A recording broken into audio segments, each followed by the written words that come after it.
ವಿಷ್ಣುವರ್ಧನ್ ಅವರು ಬಹಳ ಅದ್ಭುತವಾದಂತಹ ನಟ, ಸರೋಜಾದೇವಿಯವರು ಅಷ್ಟೇ ಎಂಥ ಅದ್ಭುತ ಕೊಡುಗೆಯನ್ನ ಕೊಟ್ಟಂತಹ ಕಲಾವಿದರು ಇವರಿಬ್ರು ಕೂಡ. ಅಂಥವರಿಗೆ ಸರ್ಕಾರ ಫೈನಲಿ ಕರ್ನಾಟಕ ರತ್ನ ಪ್ರಶಸ್ತಿಯನ್ನ ಕೊಡುವುದಕ್ಕೆ ನಿರ್ಧಾರ ಮಾಡಿದೆ. ಅವರು ಮಾಡಿರುವಂತಹ ತೀರ್ಮಾನ ನಿಜಕ್ಕೂ ಖುಷಿ ಕೊಟ್ಟಿದೆ ಅನ್ನುವಂಥ ಮಾತುಗಳನ್ನ ಹೇಳ್ತಾ ಇದ್ರು. ಕರ್ನಾಟಕ ರತ್ನ ಕೊಡೋದಕ್ಕೆ ಇಷ್ಟು ತಡ ಯಾಕಾಯ್ತು, ಅಥವಾ ಕರ್ನಾಟಕ ರತ್ನವನ್ನ ಅಭಿಮಾನಿಗಳು ಒತ್ತಾಯ ಮಾಡಿ ಪಡ್ಕೊಳ್ಳುವಂಥ ಪರಿಸ್ಥಿತಿ ನಿರ್ಮಾಣವಾಗಿದ್ದೇಕೆ ಅಂತ ಹೇಳಿ ನಿರ್ಮಾಪಕ ಕೆ ಮಂಜು ಅವರು ಪ್ರಶ್ನೆ ಮಾಡಿದ್ದನ್ನ ನೀವು ಗಮನಿಸಿದ್ರೆ, ಡಾಕ್ಟರ್ ವಿಷ್ಣುವರ್ಧನ್ ಕನ್ನಡ ಚಿತ್ರರಂಗಕ್ಕೆ ಕೊಟ್ಟಂತಹ ಕೊಡುಗೆಯನ್ನ ಅದು ಯಾರೂ ಕೂಡ ಅಳಿಸಿ ಹಾಕೋದಕ್ಕೆ ಸಾಧ್ಯ ಇಲ್ಲ. ಯಾಕಂದ್ರೆ ಇತಿಹಾಸದ ಪುಟಗಳಲ್ಲಿ ಅವರ ಸಾಧನೆಗಳು, ಅವರು ಕನ್ನಡ ಚಿತ್ರರಂಗಕ್ಕೆ ಕೊಟ್ಟಂತಹ ಕೊಡುಗೆಗಳು ಅದು ಚಿರಸ್ಥಾಯಿಯಾಗಿ ಉಳಿದು ಬಿಟ್ಟಿವೆ. ಮತ್ತೊಂದು ಕಡೆ ಹಿರಿಯ ನಟಿ ಬಿ ಸರೋಜಾದೇವಿಯವರು ಇತ್ತೀಚೆಗೆ ನಮ್ಮನ್ನ ಅಗಲಿದ್ರು. ಆದ್ರೆ ಅವರು ಅವರ ಪರ್ವ ಕಾಲದಲ್ಲಿ ಕನ್ನಡ ಚಿತ್ರರಂಗಕ್ಕೆ ಕೊಟ್ಟಂತಹ ಕೊಡುಗೆ, ಜೊತೆಗೆ ಕನ್ನಡ ಸೇರಿದಂತೆ ಬಹುಭಾಷೆಗಳಲ್ಲಿ ನಟಿಸಿದ್ರು. ಬಹುಭಾಷೆಗಳಲ್ಲಿ ಅಂದ್ರೆ ಹಿಂದಿನಲ್ಲೂ ನಟಿಸಿದ್ರು, ತಮಿಳು, ತೆಲುಗು ಎಲ್ಲಾ ಲ್ಯಾಂಗ್ವೇಜ್ಗಳಲ್ಲಿ ನಟಿಸಿದ್ರು.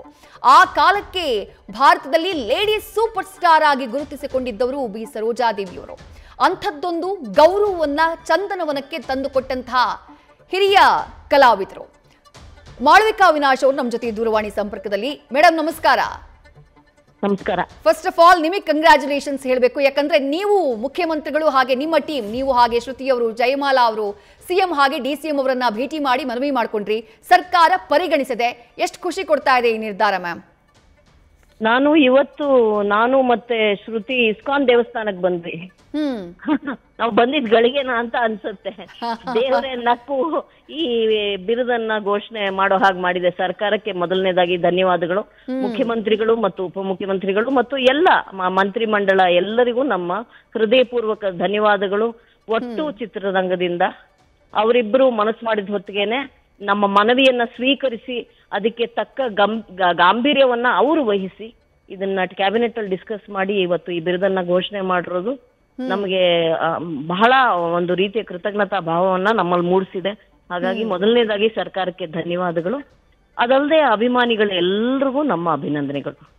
ಅವರನ್ನ ಪ್ರೀತಿಸೋರು ಡಾಕ್ಟರ್ ವಿಷ್ಣುವರ್ಧನ್ ಇರಬಹುದು, ಸರೋಜಮ್ಮ ಇರಬಹುದು, ಅವ್ರನ್ನ ಪ್ರೀತಿಸುವ ಎಲ್ಲ ಕನ್ನಡಿಗರಿಗೂ ಅಭಿನಂದನೆಗಳು. ಇವತ್ತು ಅತ್ಯಂತ ಸಂಭ್ರಮದ ದಿನ ಅಂತ ನನಗನ್ಸುತ್ತೆ. ನಿಜ. ಸೆಪ್ಟೆಂಬರ್ 18ನೇ ತಾರೀಕು ಬರ್ತ್ಡೇ ಇದೆ ವಿಷ್ಣುವರ್ಧನ್ ಅವರದ್ದು. ಅದಕ್ಕೂ ಮುಂಚೆನೆ ಇದೇ ಮಂತ್ನಲ್ಲಿ ಘೋಷಣೆ ಮಾಡಬೇಕು ಅನ್ನೋದು ಎಲ್ಲರ ಅಭಿಮತ ಆಗಿತ್ತು. ನೀವು ಸಿಎಂ ಡಿಸಿಎಂ ರನ್ನ ಭೇಟಿ ಮಾಡಿದಂತಹ ಸಂದರ್ಭದಲ್ಲಿ ಅವರ ಸ್ಪಂದನೆ ಯಾವ ರೀತಿ ಆಗಿತ್ತು ನಿಮ್ಮ ಮನವಿಗೆ ಅಂತ ಹೇಳಿ ಮ್ಯಾಮ್? ಮೊದಲನೇದಾಗಿ ನಾವು ಚೀಫ್ ಮಿನಿಸ್ಟರ್ ಸಿದ್ದರಾಮಯ್ಯನವ್ರ ಹತ್ರನೇ ಹೋಗಿದ್ದು.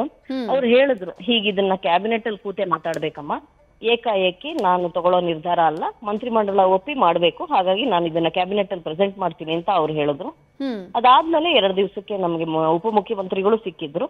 ಅವರು ಕೂಡ ಅತ್ಯಂತ ಪ್ರೀತಿಯಿಂದ ಅಯ್ಯೋ ವಿಷ್ಣುವರ್ಧನ್ ಅವ್ರಿಗೆ, ಸರೋಜಾದೇವಿ ಅವ್ರಿಗೆ ಅಲ್ಲದೆ ಇನ್ಯಾರಿಗ್ರಿ ಕೊಡೋಣ ಅಂತ ಹೇಳಿ ಅವರು ಅದನ್ನ ಅಷ್ಟೇ, ಅದು ಅವರು ಮಾತಾಡಿದ ರೀತಿಯಲ್ಲೇ ನಮಗ್ ಗೊತ್ತಾಯ್ತು ಸರ್ಕಾರ ಇದಕ್ಕೆ ಸ್ಪಂದಿಸುತ್ತೆ ಅಂತ.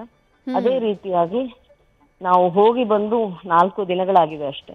ಈ 4 ದಿನಗಳಲ್ಲಿ ಅವ್ರು ಸ್ಪಂದಿಸಿರೋದು ತುಂಬಾ ಖುಷಿಯ ಸಂಗತಿ. ಮತ್ತು ನಮಗ್ ಬಹಳ ಒಂದು ಕಳವಳ ಇದ್ದಿದ್ದೇನು ಅಂದ್ರೆ, ಸೆಪ್ಟೆಂಬರ್ 18ಕ್ಕೆ ಮುಂಚೆ ಇದು ಅನೌನ್ಸ್ ಆಗ್ಬೇಕಲ್ಲ, ಒಂದೇ ಒಂದು ಕ್ಯಾಬಿನೆಟ್ ಮೀಟಿಂಗ್ ಇರೋದಲ್ಲ ಅಂತ.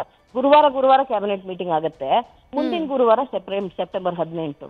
ಹಂಗಾಗಿ ಅಷ್ಟರೊಳಗೆ ಇದು ಘೋಷಣೆ ಆಗ್ಬೇಕು ಅನ್ನೋದು ನಮಗ್ ಬಹಳ ಒಂದು ಇದಿತ್ತು, ಯೋಚನೆ ಇತ್ತು. ಅದನ್ನ ಅವರು ಮನ್ನಿಸಿ ಇವತ್ತು ಘೋಷಣೆ ಮಾಡೋದು ನಿಜಕ್ಕೂ ಬಹಳ ಸಾರ್ಥಕ. ಅಂದ್ರೆ ನಾವು ಹೋಗಿ ಕೇಳ್ಕೊಂಡಿದ್ದಕ್ಕೂ ಸಾರ್ಥಕ ಅಂತ ಅನ್ಸುತ್ತೆ. ಒಂಥರ ತುಂಬಾ ಮನಸ್ಸು ಹೃದಯ ತುಂಬಿ ಬರುತ್ತೆ, ಅಳುನೆ ಬರುತ್ತೆ. ನಿಜ ನಿಜ. ಇದ್ರ ಜೊತೆಗೆ ವಿಷ್ಣುವರ್ಧನ್ ಅವರ ಬರ್ಡೇ ಇರಲಿ ಅಥವಾ ಅವರ ಅಗಲಿದಂತಹ ದಿನ ಇರಲಿ, ಅಭಿಮಾನಿಗಳು ಮೊದಲು ಹೋಗೋದೇ ಅಭಿಮಾನ್ ಸ್ಟುಡಿಯೋಗೆ. ಬಟ್ ಮೊನ್ನೆ ಇತ್ತೀಚೆಗೆ ಆದಂತಹ ಘಟನೆ ನಿಮ್ಮ ಗಮನದಲ್ಲಿದೆ ಅಂತ ಭಾವಿಸ್ತೀನಿ. ಅಭಿಮಾನಿಗಳಿಗೆ ಅದು ಒಂದು ಆಸೆ ಇದೆ, ಅಲ್ಲಿ ಒಂದಿಷ್ಟು ಜಾಗವನ್ನ ವಿಷ್ಣುವರ್ಧನ್ ಅವರ ಅಂತ್ಯಕ್ರಿಯೆ ನಡೆದಂತಹ ಜಾಗವನ್ನ ಅಭಿಮಾನಿಗಳಿಗಾಗಿ ಕೊಡಬೇಕು, ಪೂಜೆ ಪುನಸ್ಕಾರಗಳನ್ನ ಮಾಡೋದಕ್ಕೆ ಅಂತ ಹೇಳಿ. ಆ ಬಗ್ಗೆ ಏನಾದ್ರೂ ಪ್ರಸ್ತಾಪ ಆಯ್ತಾ ಅಂತ ಹೇಳಿ ಮ್ಯಾಮ್? ನನಗೆ ನಾವು ಮಾತಾಡಕ್ ಹೋಗಿದ್ದಾಗ ಅದು ನಮ್ಮ ಅಜೆಂಡಾ ಇರ್ಲಿಲ್ಲ. ಅದನ್ನ ಭಾರತೀಯಮ್ಮ ಅವರು, ಅನಿರುದ್ಧ ಅವರು ಮಾತಾಡ್ ಬಂದಿದ್ರು, ಈ ಹಿಂದೆನೂ ಮಾತಾಡಿದ್ರು, ಈಗಲೂ ಮಾತಾಡ್ತಾ ಇದ್ದಾರೆ ಅಂತ ಅನ್ಕೊಂಡಿದೀನಿ. ಅವ್ರಿಗೆ ಇದ್ರಲ್ಲಿ ಹೆಚ್ಚಿನ ವಿಚಾರ ಗೊತ್ತು. ಅಂದ್ರೆ ಅಭಿಮಾನಲ್ಲಿ ಹೇಗೆ ಏನು ಅನ್ನೋದು ಆ ವಿವರಗಳು ಅವ್ರಿಗೆ ಗೊತ್ತಿದೆ. ಹಾಗಾಗಿ ಅವ್ರು ಅದನ್ನ ಮಾತಾಡೋದು ಸೂಕ್ತ. ನಮ್ಮ ಏನ್ ಹೇಳ್ತಾರೆ, ನಮ್ ಪರಿಧಿಗೆ ಅದು ಬರೋದಿಲ್ಲ. ನಾವು ಅಭಿಮಾನಿಗಳಾಗಿ ಈ ತರದ್ ಕೇಳ್ಬೋದು ಅಷ್ಟೇ. ಅವರು ಮನೆಯವರು ಕೂತು ಇದನ್ನ ನಿರ್ಧಾರ ಮಾಡಿ ಸರ್ಕಾರ ಅದಕ್ಕೆ ಸ್ಪಂದಿಸ್ಬೇಕು ಅಂತ ನಾನು ಬಯಸ್ತೀನಿ, ಆಶಿಸ್ತೀನಿ. ಅದು ನಡೆಯುತ್ತೆ. ಅದು ಸ್ವಲ್ಪ ಸುದೀರ್ಘವಾಗಿ ನಡೆಯುತ್ತೆ ಅಂತ ಅನ್ಸುತ್ತೆ. ಅದ್ ಅನ್ಕೊಂಡ ತಕ್ಷಣ ಆಗಲ್ಲ. ಈಗಾಗ್ಲೇ ಅದೊಂಥರ ರಾತ್ರೋರಾತ್ರಿ ಕೆಡವು ಬಿಟ್ಟಿದ್ದಾರೆ, ಯಾರ ಗಮನಕ್ಕೂ ಬರದೆ. ಆದ್ರೆ ಮತ್ತೆ ಅದನ್ನ ನಿರ್ಮಾಣ ಮಾಡೋದು ಅನ್ನೋದು, ಆ ಜಾಗದಲ್ಲಿರೋ ವ್ಯಾಜ್ಯ ಅದೆಲ್ಲವೂ ಬಗೆಹರಿಬೇಕಲ್ವಾ. ಅದು ಫಾರೆಸ್ಟ್ ಲ್ಯಾಂಡ್ ಅಂತಾನೂ ಹೇಳ್ತಾರೆ. ನಮ್ಗೆ ಸಂಪೂರ್ಣ ವಿವರಗಳು ನಮಗ್ ಗೊತ್ತಿಲ್ಲ ಭೂಮಿದು. ಅದು ಸರ್ಕಾರದ ಜೊತೆ ಕೂತು ಅವರು ಮುಂದಿನ ದಿನಗಳಲ್ಲಿ ಮಾಡ್ತಾರೆ ಅಂತಾನೆ ಅನ್ಕೊಂಡಿದೀನಿ. ಅದು ಇಟ್ಸ್ ಎ ಪ್ರೊಸೀಜರ್ ಮಾ, ಟೇಕ್ ಸಮ್ ಟೈಮ್. ನಾವ್ ಅನ್ಕೊಂಡಷ್ಟು ಬೇಗ ಇದು ಅಂದ್ರೆ ಮನುಷ್ಯ ಸ್ಪಂದನೆ, ಅದು ಹಾಗಲ್ವಲ್ಲ, ಕಡತಗಳು ಸ್ಪಂದಿಸ್ಬೇಕು ಅಲ್ವಾ. Right ma'am, thank you Malavika Avinash ಅವರೇ ನ್ಯೂಸ್ ಫಸ್ಟ್ ಜೊತೆ ಮಾತನಾಡಿದ್ದಕ್ಕೆ. ನ್ಯೂಸ್ ಫಸ್ಟ್ ನಿರ್ಭೀತಿಯಿಂದ ನಿಮ್ಮ ಪರವಾಗಿ.